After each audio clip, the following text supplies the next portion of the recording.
Hello, I'm Dango Rose. Welcome to the Mountaineer Podcast, where everybody's listening. The Mountaineer brings you the latest news of the Peak to Peak region, in print, online, through our podcast, social media, and special publications. Now, listen in to the latest news of the area with our local journalists.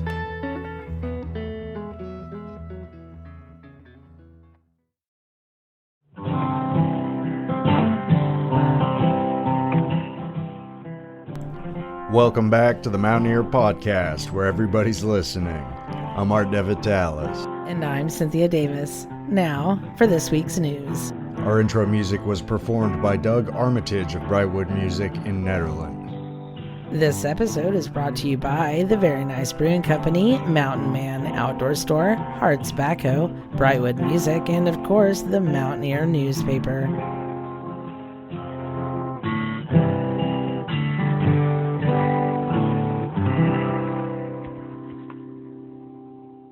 For our lead story this week, Jamie Lammers talks to Dolores Berbam of the Treeline String Band.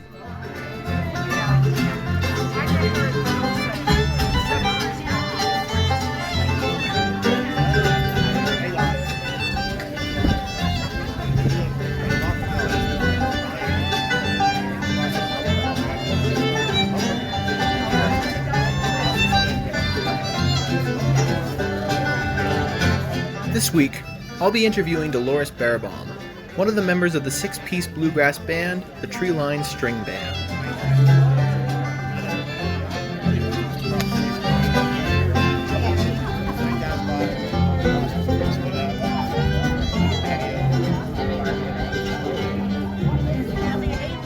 My name is Dolores Berbam, and I am a bass player in this band, newly formed band called Treeline String Band out of Boulder.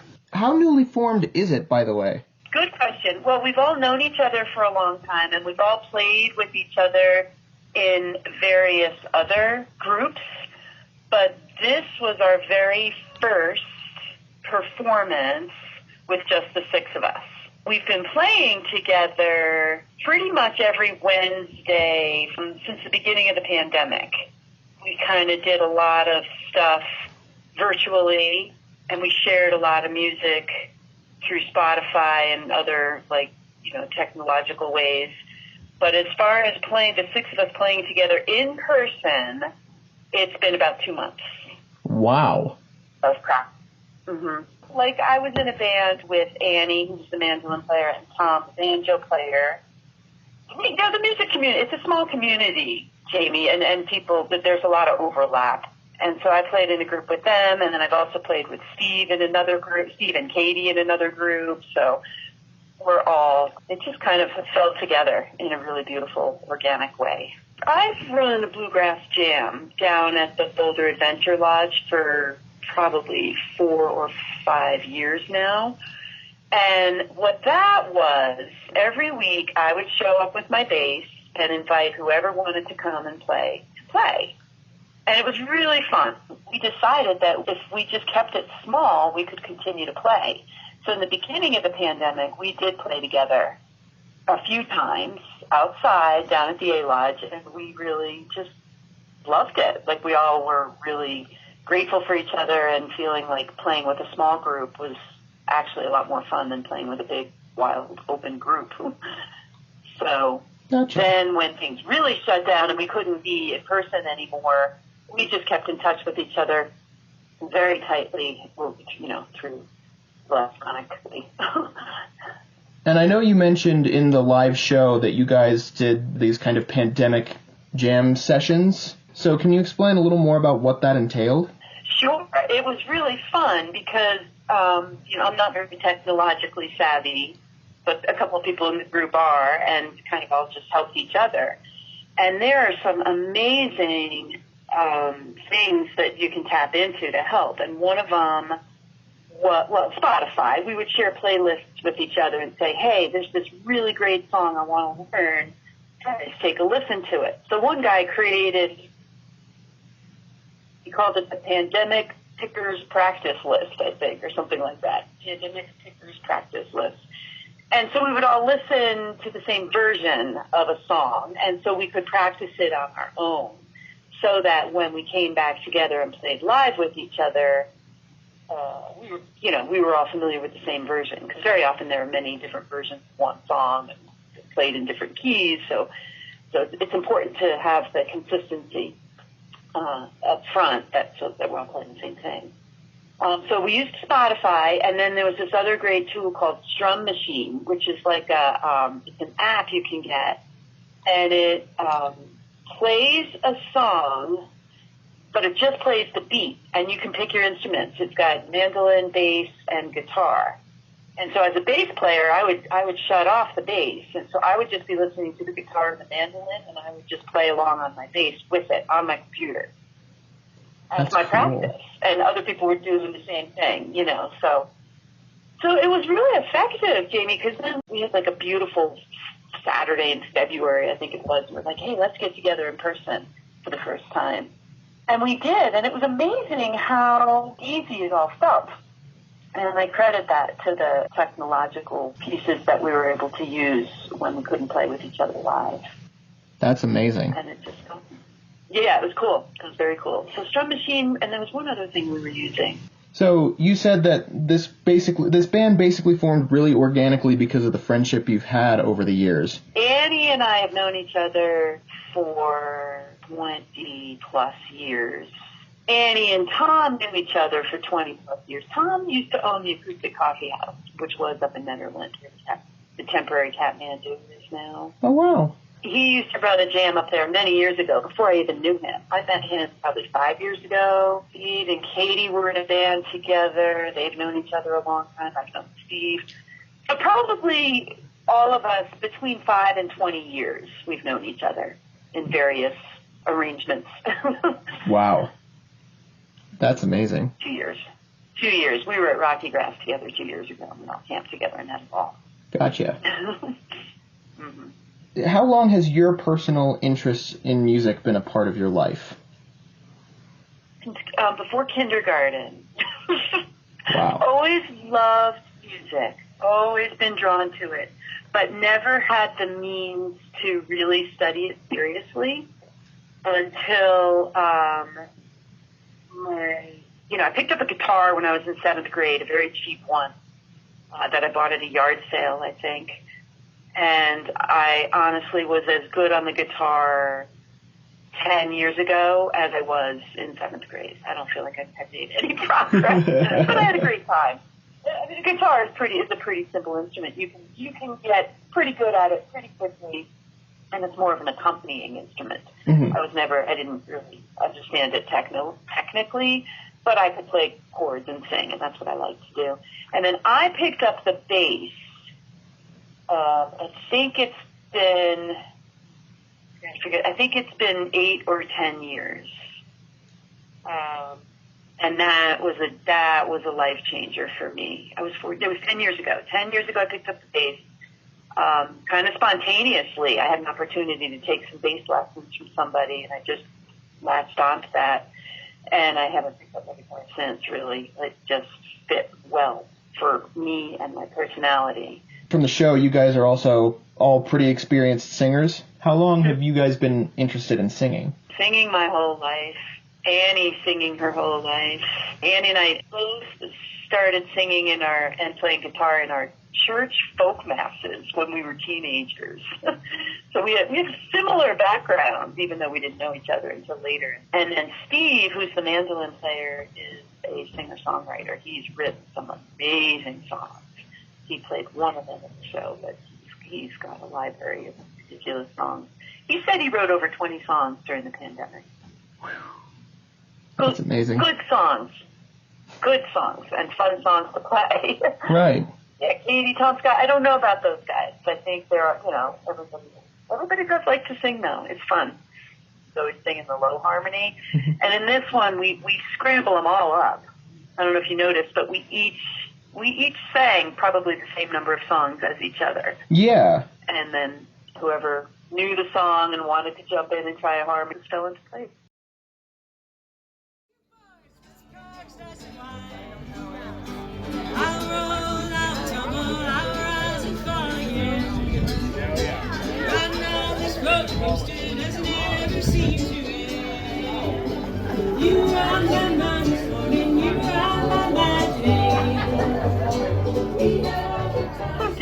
a lot of fiddle tunes. Like that was something that's been kind of new to me. Like I used to just do all singing songs, and this group really focused on learning. So a fiddle tune is something that doesn't have words, no lyrics. They're just very often old-timey tunes, and you just have to learn the melody. So there are no lyrics involved at all, and that was all kind of new to me, but I really enjoy playing those. So we're throwing a lot of those into the mix as well as our singing songs. What are you drawn to focus primarily on bluegrass for your genre? Good question. Well, bluegrass is very social in that a lot of the songs are relatively simple and very logical chord progressions, so they're easy to learn, and it's easy to anticipate what's going to come next if you're learning a new song, because a lot of them really do have very simple and logical structure that makes it fun and not very complicated and easy to play. And Gotcha. therefore you can focus on harmonies, like it caters itself to really singing nice harmonies, which obviously we all like to do. It's cool. It's like bluegrass music and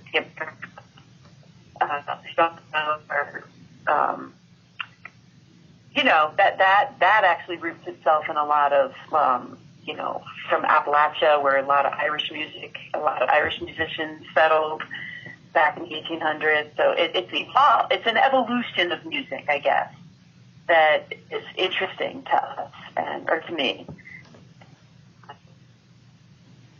My roots, long ago roots, and I've always been drawn to that kind of music. Gotcha.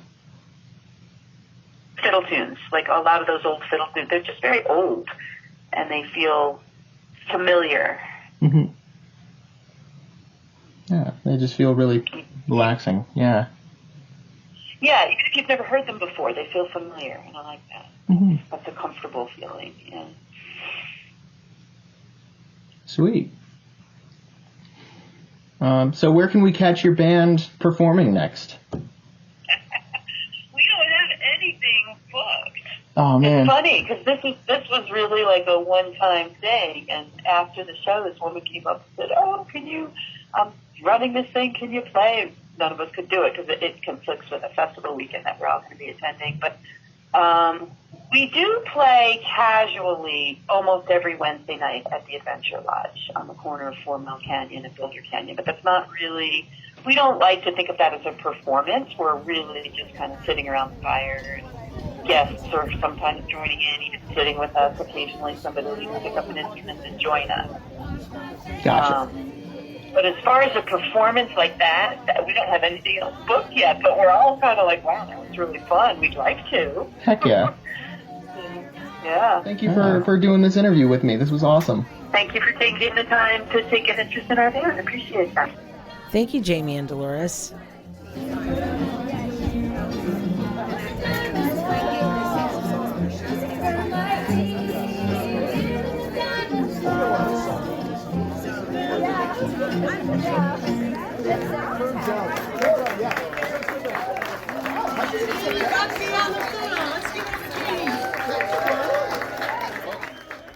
To the news desk. In the July 1st, 2021 edition of the Mountaineer newspaper, watch for some big 4th of July events Friday through Sunday.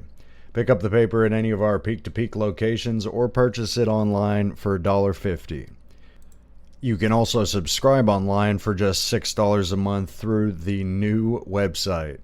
Check it out at themtnear.com. Al-Anon meetings are held at 7 p.m. Thursdays at St. Paul's Episcopal Church, 224 East 1st High Street, Central City. This is next to the Gilpin County Museum. This meeting is open for friends and families of alcoholics. The Mountaineer has advertising packets that include print, social media, online, and podcasts. Email mtnearadvertising@gmail.com for info on a marketing plan for all of your business needs. Peak to Peak musicians and artists. We're looking for you. Would you like a feature story in the Mountaineer? We cover all news of the Peak to Peak, including business and artist profiles. We also offer features on our podcast, website, and social media. Right now, these are all completed through email with our journalist. When things open back up, it will be in person. We are your community newspaper. If interested, email publisher1977@gmail.com and get in on the list for upcoming editions.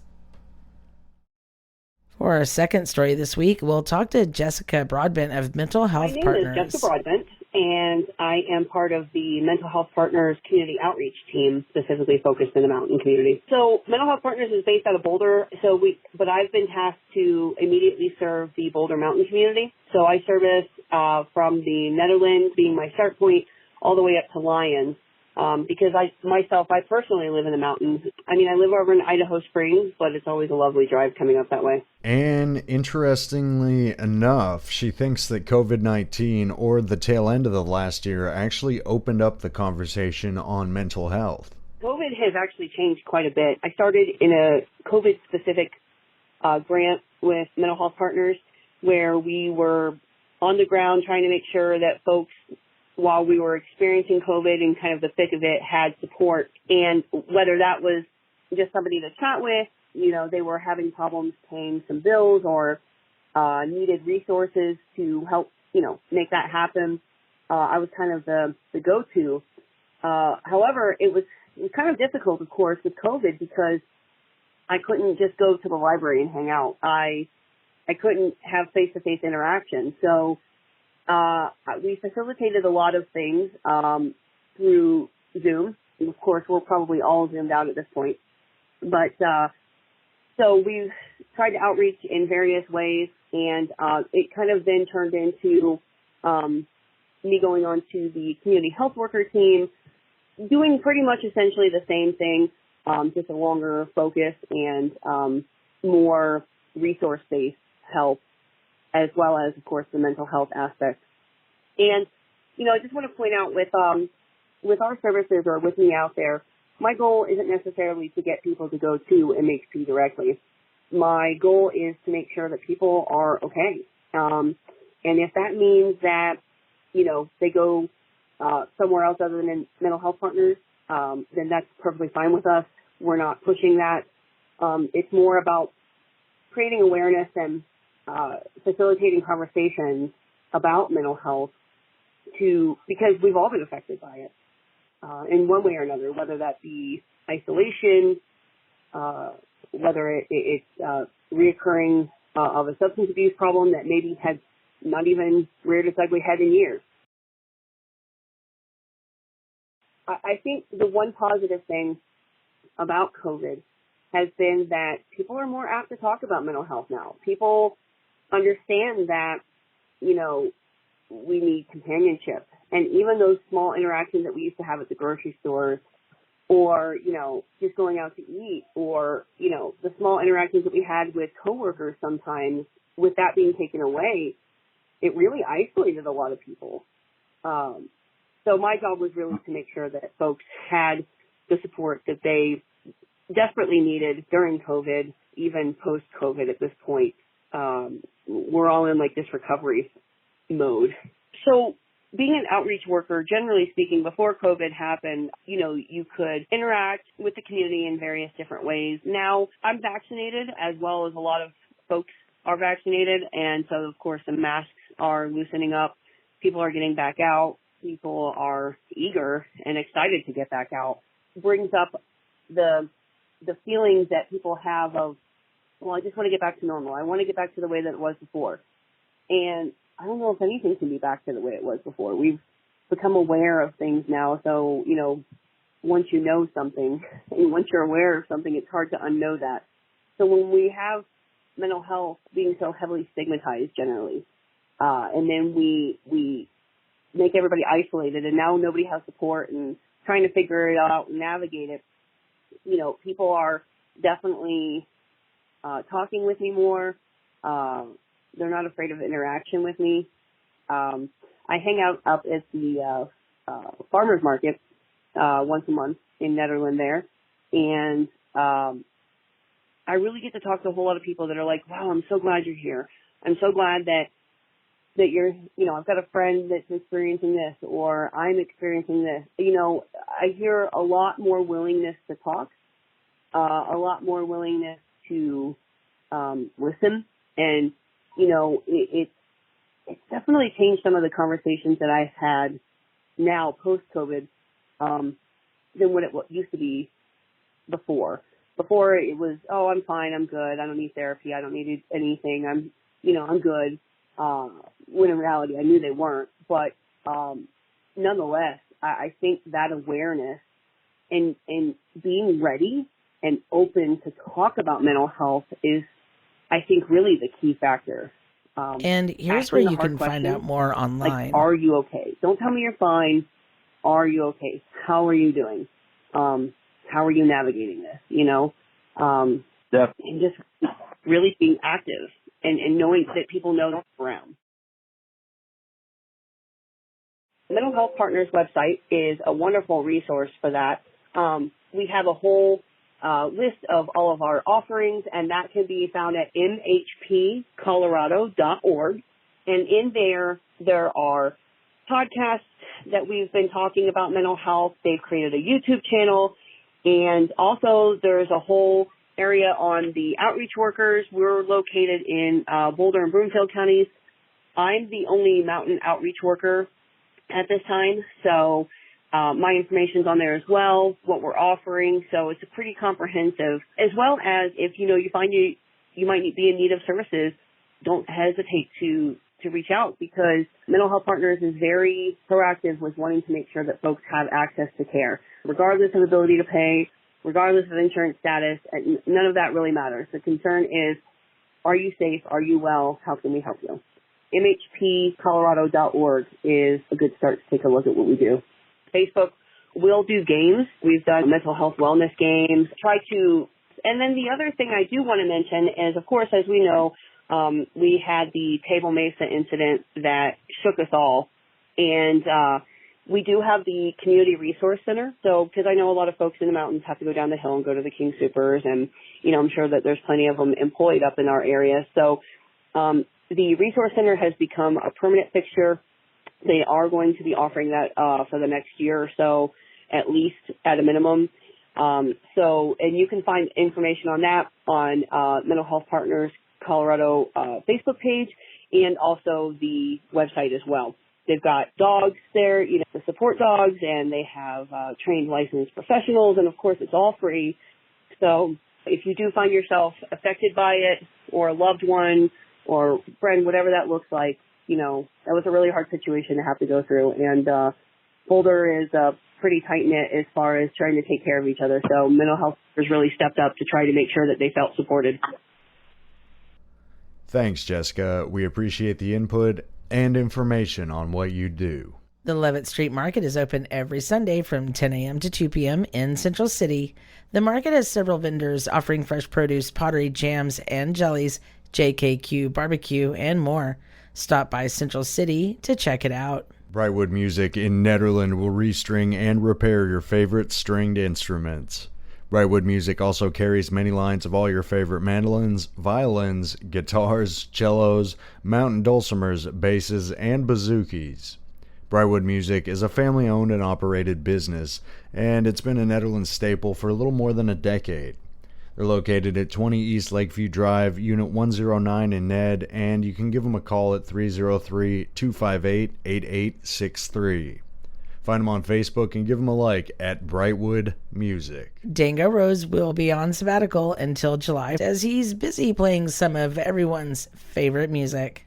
The Nederland Mining Museum is now open. The museum offers a glimpse into the world of the hard rock mining days in Boulder County. Indoor and outdoor displays of trams, ore carts, engines, historic photographs, and rare mining claim maps show how miners live and how hard rock played a part in Colorado's history. Hours are Friday, Saturday, and Sunday, 11 a.m. to 5 p.m.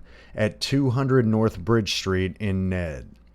Give them a call at 303-258-7332 during museum hours, or email Cheryl Kippen at skippen@bouldercounty.org, or call 303-778-8848. Learn all about the museums of Boulder County Parks and Open Space at bouldercountyopenSpace.org/museums. For our last story this week, we'll talk to Miranda Fisher, the city administrator for the Town of Nederland. I'm Miranda Fisher. I'm the Deputy Town Administrator, Town Clerk for the Town of Nederland. So the Envision 2030 is a continuation of a document we've had over the decades. What it is a planning document where through community feedback, Nederland identifies goals that the town wants to accomplish over the next decade. So we had an Envision 2020, which covered 2010 to 2020.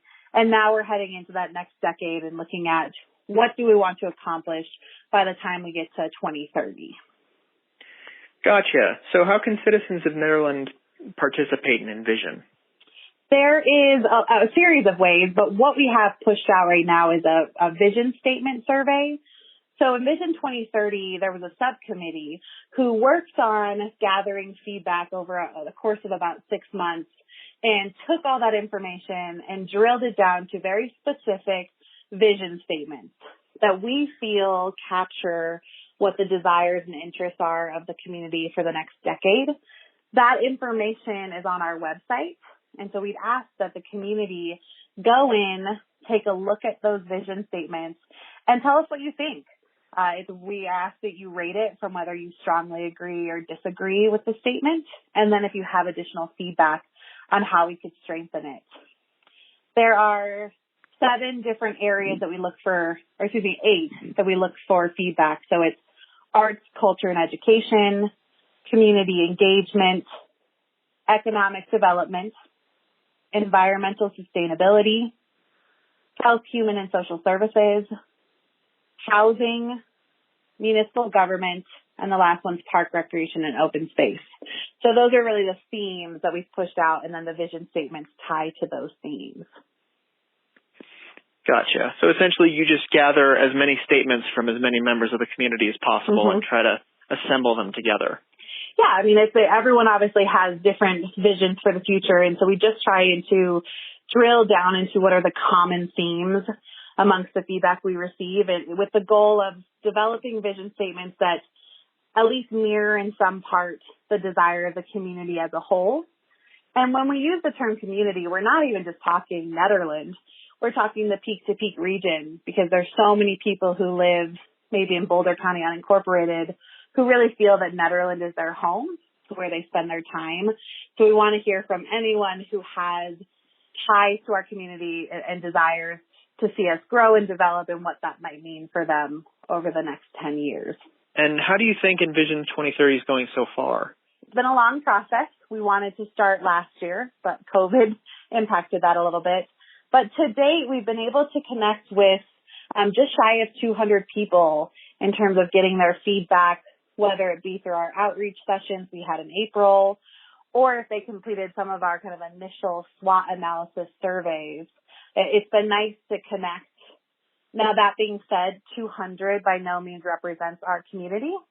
So while we're pleased with the information we've received so far, we really have a strong desire and commitment to keep reaching out to those who have yet to weigh in.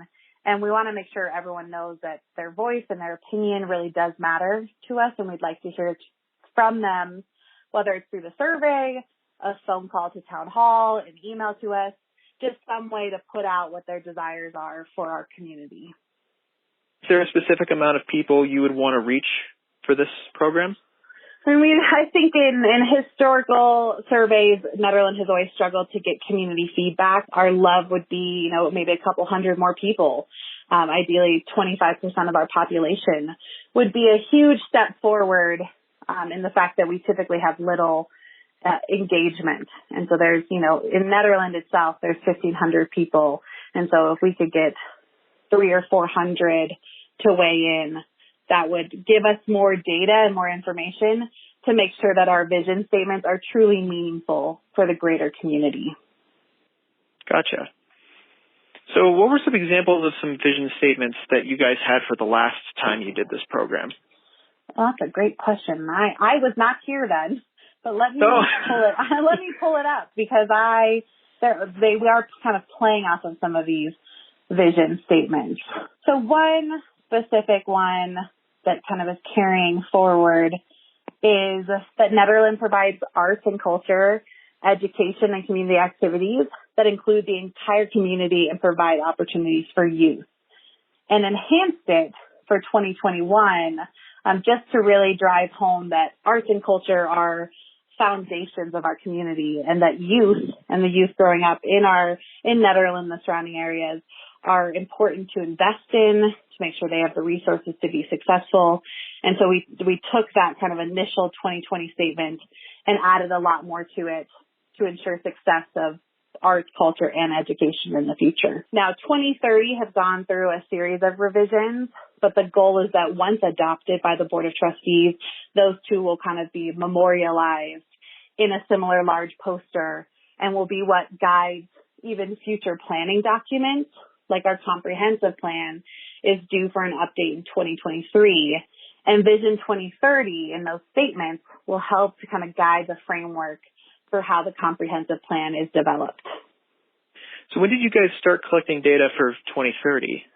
We started in December of 2020, and we started with a SWOT analysis, which is a strengths, weaknesses, opportunities, and threats. And so we asked people to kind of explain what they feel falls into each category through town. And so that's what we started with. And then it was from there and that data that in January 2021, we formed subcommittees to take all the information received and really break it down into those themes that I identified. And then also then what are the vision statements that come out of that data that we gathered back in December. And when's the deadline for the end of the project?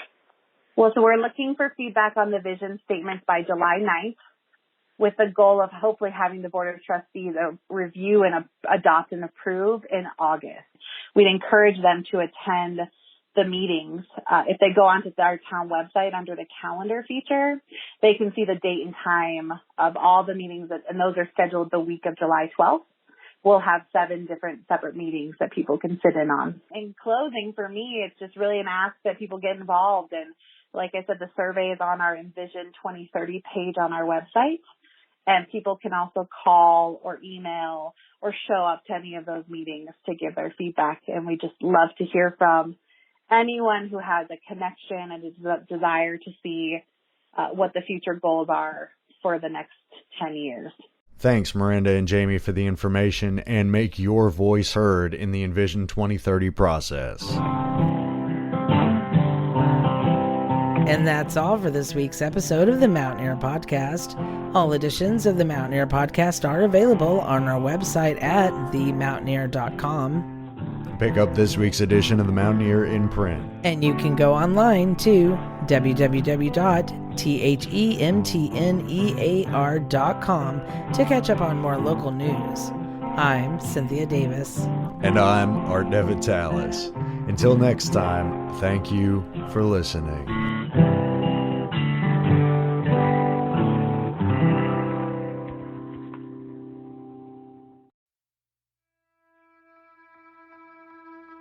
And that's it for our show.